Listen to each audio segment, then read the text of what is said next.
بسم اللہ الرحمن الرحیم۔ السلام علیکم۔ قصص الانبیاء و 14 معصومین کے متعلق یہ ہماری چوتھی ویڈیو ہے۔ حضرت صالح علیہ السلام کی اونٹنی کو قتل کرنے والے کتنے افراد تھے؟ ایک آدمی تھا جس نے حضرت صالح علیہ السلام کی اونٹنی کو قتل کیا۔ اس کا نام کیا تھا؟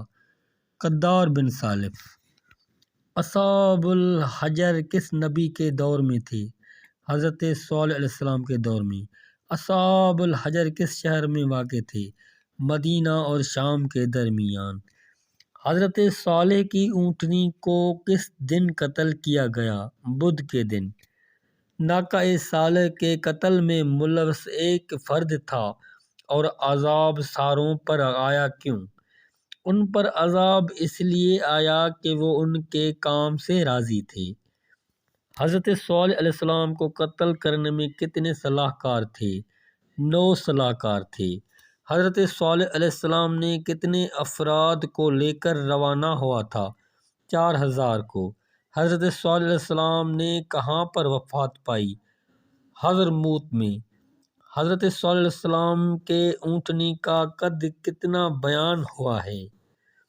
2 کلومیٹر قد لمبا تھا۔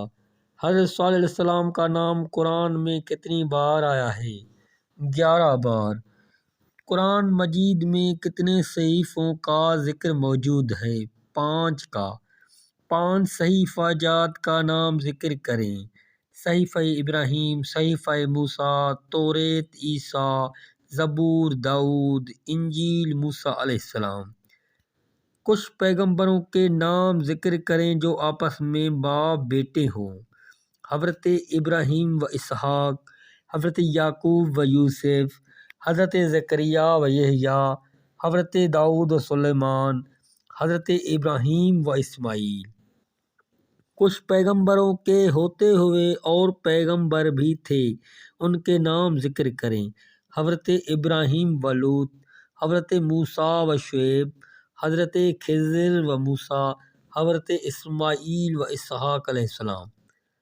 لفظ اسلام کی شروعات کس نبی کے دور سے ہوئی؟ حضرت ابراہیم علیہ السلام کے دور سے۔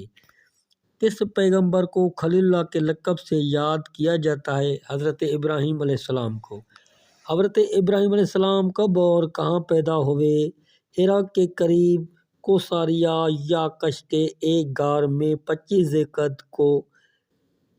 حضرت ابراہیم علیہ السلام عراق کی کس سرزمین میں پیدا ہوئے؟ ارنامی۔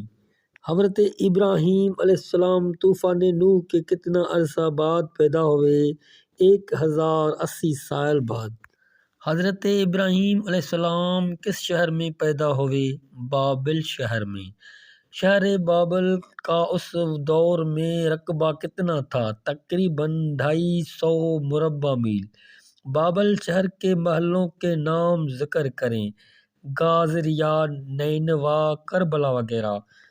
عبادت خانہ کو بابلی زبان میں کیا کہتے ہیں؟ کرب۔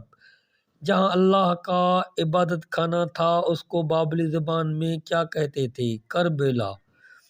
راجہ جسرت ایک طلبہ کی جماعت بھیجی حضرت ابراہیم علیہ السلام کی طرف علم سیکھنے کے لیے، مگر کون سا علم سکھایا تھا حضرت ابراہیم علیہ السلام نے ان کو؟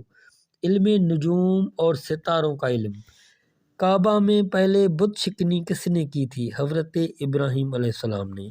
حضرت ابراہیم علیہ السلام کو جب آگ میں پھینکا تو اس وقت عمر کتنی تھی؟ 16 سال۔